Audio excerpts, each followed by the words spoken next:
Bom dia a todos. Sou a monja Miaoyu do Templo Zulai, Monastério Fo Guangshan, Montanha Luz de Buda. Hoje é dia 12 de julho de 2021, o Dia Mundial da População. Até julho, o mundo já perdeu mais de 4 milhões e o Brasil mais de 500 mil pessoas devido à Covid. Esses dados não são meros números. Por trás deles, há sentimentos de dor, pesar, lembranças e emoções profundas para aqueles que perderam seus entes queridos. O assunto de hoje é perda e luto. A morte é um assunto sério e devemos conhecê-lo melhor para poder lidar com ele. Para falar sobre a morte, devemos falar também sobre nascimento. Quando nascemos, não sabíamos fazer nada. Só chorávamos enquanto as pessoas ao nosso redor estavam celebrando. O tempo passou, crescemos, adoecemos, sorrimos e choramos. Depois de tantas lutas na vida, enfrentamos inúmeros problemas. E um dia, o tempo das pessoas que amamos e nosso tempo no mundo se esgotará, como uma lanterna queimando todo o óleo ou um poço com a água no fim. Quando morremos, não podemos fazer nada. Ficamos deitados imóveis. Mas, neste momento, as pessoas ao nosso redor estão chorando. Minha pergunta é: por que choramos diante da morte? Ela é, de fato, ruim? De acordo com o venerável Mestre Xing Yun em seu livro Quando Morremos, uma pessoa iluminada vê o nascimento como a extensão de uma vida anterior e a morte como o começo de uma outra vida. Nascimento não diz respeito apenas a viver, nem a morte diz respeito apenas a morrer. Quando olhamos para nascimento e morte como uma coisa só, o que há para se alegrar ou lamentar? Você já ouviu falar na experiência de quase morte? Uma pessoa fez o relato de sua experiência de quase morte assim: quando estava morrendo, tive uma sensação extremamente boa, maravilhosa e pacificadora. Outro homem descreveu sua experiência da seguinte forma: eu me senti leve, voava livremente em direção a um mundo de luminosidade. Então, pelas experiências que eles nos deram, a morte pode não ser amedrontadora como imaginávamos. O budismo resume e analisa os sofrimentos básicos dos seres sencientes da seguinte forma: nascimento, envelhecimento, adoecimento e morte. Ou seja, a vida é um ciclo, não é linha reta.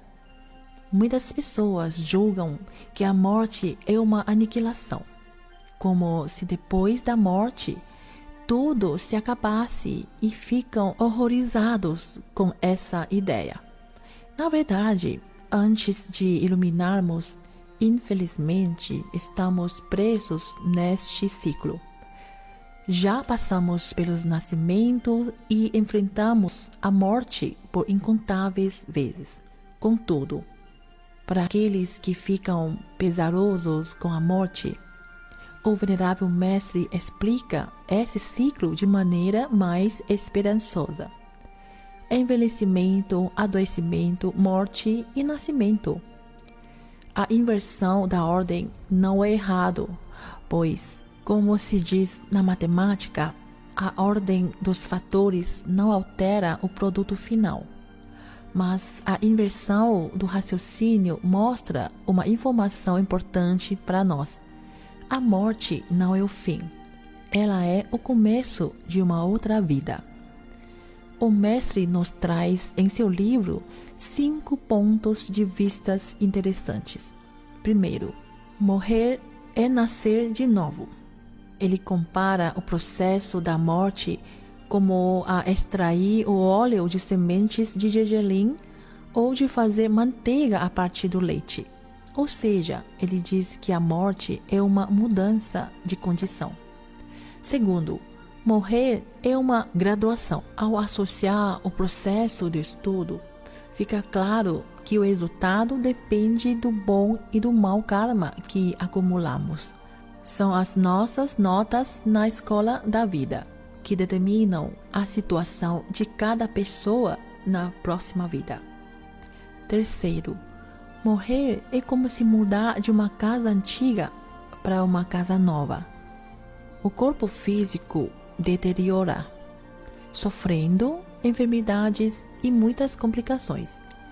A morte é a chance de deixar esse corpo antigo, logo é esperança de renovação.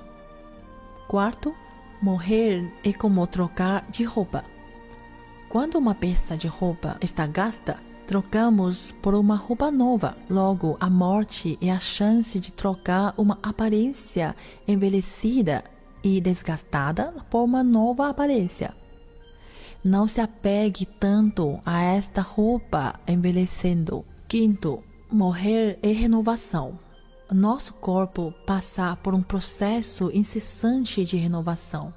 A cada segundo, novas células são criadas enquanto células antigas morrem. O ciclo de nascimento e morte é como o processo de criar células novas para substituir as células antigas. Para encerrar, neste período, muitas pessoas perderam membros da família e amigos e ainda não conseguem se livrar do sofrimento do luto. Na verdade, mesmo antes de pandemia e depois da pandemia, o ciclo de nascimento e morte continua.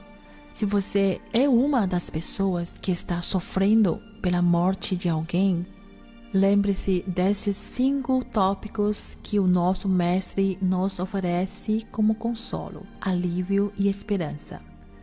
A morte não é ruim, a morte é apenas um processo natural da vida que todos vamos passar por ele um dia.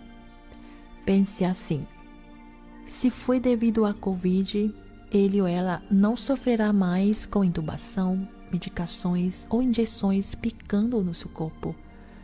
A tristeza veio, mas deixe ela ir embora, pois isso não vai inverter a situação. Por que não mandar mensagem e orações desejando uma boa viagem ou um até logo para ele ou para ela? Recite o nome do Buda Amitabha, ou Amitofo, mais vezes e envie orações para os que partiram antes da gente. Isso é bem melhor do que cultivar uma infelicidade sem fim. Para finalizar, eu te pergunto: aqueles entes queridos queriam a nossa felicidade, não é?